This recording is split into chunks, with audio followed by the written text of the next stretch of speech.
Talent ఉంటే ఎవ్వరూ ఆపలేరు అనే మాటకు లేటెస్ట్ ఎగ్జాంపుల్గా నిలిచింది శ్రీదేవి. కోర్ట్ మూవీతో హీరోయిన్గా టాలీవుడ్ ఎంట్రీ ఇచ్చిన శ్రీదేవి ఇప్పుడు యూత్ క్రష్గా మారిపోయింది. అద్భుతమైన నటనతో శ్రీదేవి ఇప్పుడు ఇండస్ట్రీలో టాక్ ఆఫ్ ది టౌన్గా మారిపోయింది.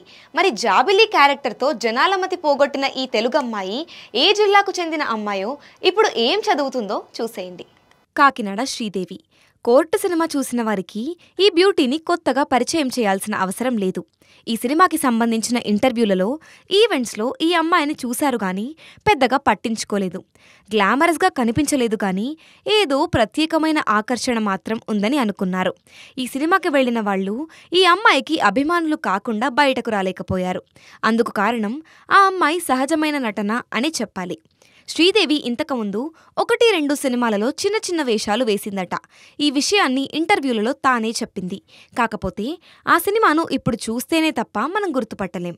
కాకినాడలో ఇంటర్ చదువుకుంటూ రీల్స్ చేసుకుంటూ వెళ్తున్న ఈ అమ్మాయికి ఈ సినిమా నుంచి ఛాన్స్ వచ్చింది. అయితే వచ్చిన అవకాశాన్ని ఈ బ్యూటీ వదులుకోలేదు. జాబిల్లిగా తన పాత్రలో గొప్పగా నటించింది. ఎంతో అనుభవమున్న ఆర్టిస్టుల కళ్లతోనే హావభావాలను పలికించింది. సాధారణంగా మలయాళ సినిమాలలో ఇలాంటి ఒక నటనను మనం చూస్తూ ఉంటాం. హీరోయిన్గా తొలి సినిమాలోనే అలాంటి నటనను ప్రదర్శించడం తన టాలెంట్కు నిదర్శనం.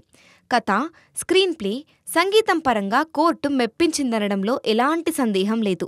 శివాజీ, ప్రియదర్శి తరువాత ఎక్కువ మార్కులు శ్రీదేవికే దక్కుతాయి. తనే ఈ సినిమాకి ప్రత్యేకమైన ఆకర్షణ. అంజలి, స్వాతి, ఆనంది వంటి తెలుగు హీరోయిన్స్ తర్వాత ఆ స్థాయిలో శ్రీదేవి జెండా ఎగరేస్తుందేమో చూడాలి.